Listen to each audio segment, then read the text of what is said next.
Indian animation industry का एक ऐसा मूवी जो कि अभी पूरा इंडिया में हलचल मचा रखा है। हाँ दोस्तों, मैं मूवी का बात कर रहा हूँ नरसिम्हा। ये मूवी अभी इतना ज़्यादा ट्रेंडिंग में चल रहा है, इतना ज़्यादा वायरल हो रहा है कि कोई इस मूवी को देखने के लिए चाह रहा है। तो आज हम इस मूवी का फुल स्टोरी एक्सप्लेन करेंगे और मूवी कैसा था उसके बारे में भी बताएंगे। तो पूरा वीडियो को देखते रहिए, बहुत ही मज़ा आने वाला है। कहानी कुछ शुरू होता है ऐसे। कश्यप नाम का एक ऋषि जंगल के बीचों बीच अपना कुड़िया के अंदर बैठ के शाम के समय पर तपस्या कर रहे होते, तप कर रहे होते हैं। उनका पत्नी बाहर घूम रहे होते हैं। अचानक ही उनके अंदर काम वासना का भाव जागृत होता है।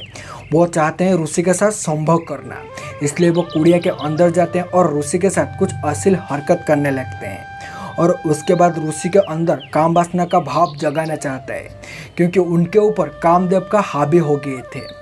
वो बोलते हैं कि आपने जितने भी सारे लड़कियों को शादी किए हैं तो उनको सारे लड़कियों को आपने बच्चा पैदा करके दिए हैं। आज तक आपने मेरे साथ कभी भी संभोग नहीं किया, ऐसा सौभाग्य नहीं दिया। चलते हैं ऋषिवर, आज हम दोनों मिलकर संभोग करते हैं। लेकिन ऋषिवर बोलते हैं ये शाम का टाइम होता है, ये अभी का टाइम पर सारे असुरी शक्ति बहुत ही ज़्यादा जागृत हो जाते हैं। अभी अगर हम दोनों संभोग करते हैं, अभी जो बच्चा पैदा होगा वो असुरिक होगा। लेकिन वहाँ पर जो माता थे, जो कि ऋषि माता थे, उनके अंदर इतना ज़्यादा काम वासना जागृत होता है कि वो किसी का भी बात नहीं सुनते हैं। ऋषि को बोलते हैं मुझे अभी बहुत ही मन हो रहा है संभोग करने का, अभी ही संभोग करना है।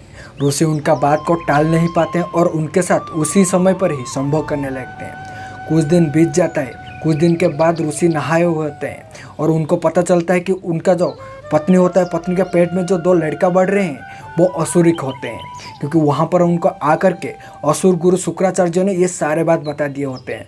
वहाँ पर वो जाते हैं और अपने पत्नी को डांटते रहते हैं और अपने पत्नी भी बैठ के रो रही होती है।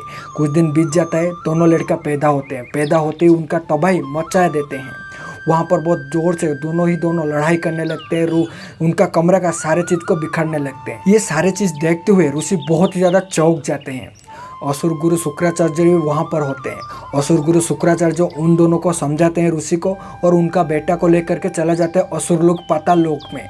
और जा कर के उन्हें बहुत ही अच्छा से ट्रेनिंग देते हैं, विद्या शिक्षा देते हैं, जैसे कि वो सारे देश पे, सारे राज्यों पर, तीनों लोगों पर राज कर सके। आखिरकार उन दोनों का शिक्षा पूरा होता है, वो बहुत ही ज़्यादा शक्तिशाली बन जाते हैं। उन्होंने पाताल लोक में बहुत ही तबाही मचा देते हैं। यहाँ पर शुक्राचार्य के पास था संजीवनी का विद्या। उन दोनों भाई ने पातालोक पर जितना भी ज़्यादा तबाही मचाते हैं, जितना भी लोगों को मारते हैं, जितना भी असुरों को मारते हैं, फिर से शुक्राचार्य ने अपना संजीवनी विद्या के सहायता से उन सबको जिंदा कर देते थे। ये बहुत ही खतरनाक भयानक हो गया था। अभी समय आ गया था धरती लोक और स्वर्ग लोक में तबाही मचाने के लिए। दोनों भाई जाते हैं धरती लोक में। एक राजा का शासन चल रहा था, बहुत ही अच्छा राज्य था। वहाँ पर हर कोई पूजा पाठ में भरोसा करता था, पूजा पाठ कर रहा था। लेकिन ये दोनों भाई ने आकर के वहाँ पर इतना तबाही मचाते हैं, वो राजा को भी मार देते हैं और वहाँ पर धरती में पूरा तबाही मचा देते हैं। लेकिन वहाँ पर जब तबाही मचाए हुए होते हैं, वहाँ पर सबने बोल रहे थे हरि हरि विष्णु का नाम। तो वो दोनों भाई ने विष्णु के ऊपर बहुत ही ज़्यादा गुस्सा कर रहे होते हैं। दोनों भाई होते हैं हिरण्य और कश्यप। कश्यप ने बोलता है कि मेरा सबसे ज़्यादा शत्रु विष्णु ही है, मैं उसको ढूंढूंगा और उसको मारकर उसका खून पी जाऊंगा। और उसका बड़ा भाई ने बोलता है ठीक है भाई, तू जा, मैं तेरा इंतज़ार करूंगा, कहीं पे खो मत जाना। और उसका छोटा भाई जाता है धरती पर, बहुत ही ज़्यादा तबाही मचाता है। और वहाँ पर सीन दिखाया जाता है कि धरती माता जो कि पृथ्वी होता है, उसको लेकर के बहुत बड़ा सागर में डूब जाता है।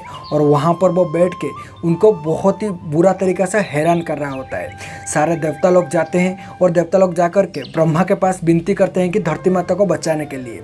तो भी पैदा होते हैं बराहदेव का।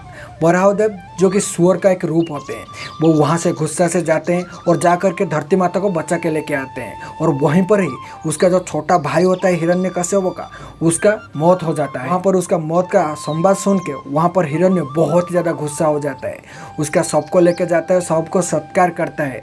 वहाँ पर असुर गुरु शुक्राचार्य ने उसको उसका देते हैं कि ये सारे का जड़ का वजह है विष्णु। जो विष्णु के ऊपर विजय पालेगा तभी तेरे साथ कुछ हो सकता है। हिरण्य को समझ में आ गया था विष्णु बहुत ही ज़्यादा शक्तिशाली है, उनको हराना इतना भी आसान नहीं है, इसलिए वो जाता है तपस्या करने के लिए। लेकिन उसका जो पत्नी होता है वहाँ पर वो गर्भवती होता है।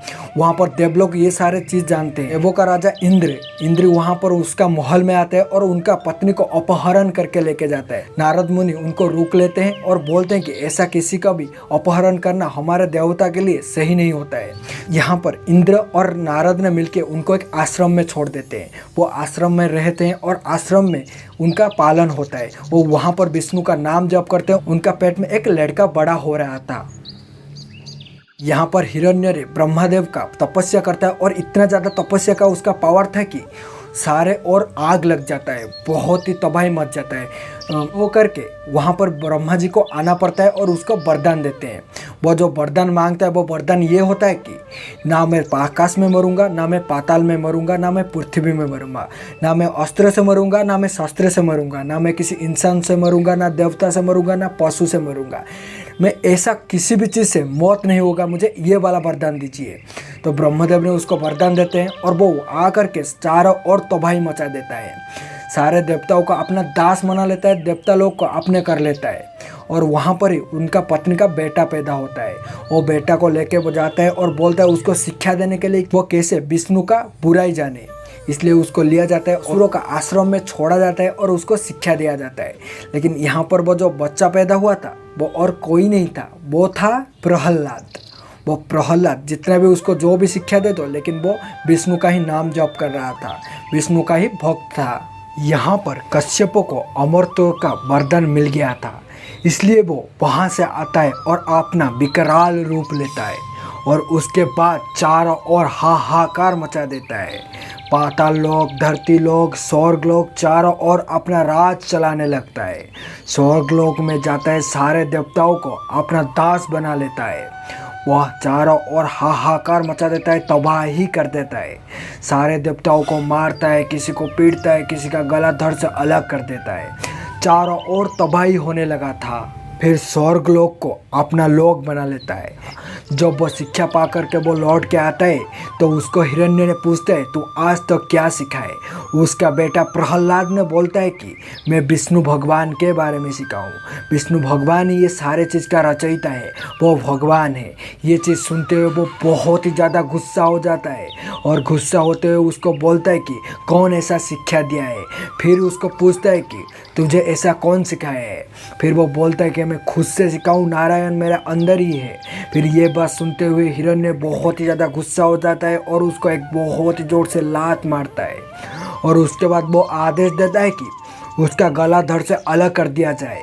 फिर वहाँ पर एक बहुत बड़ा राक्षस आता है उसको गला से धड़ अलग करने के लिए, लेकिन उसके पास ऐसा शक्तियाँ थी, उसका विष्णु भगवान ने रक्षा कर रहे थे, इसलिए जो कोई भी उसको मारने के लिए आता था तो उसका ही मौत हो जाता था।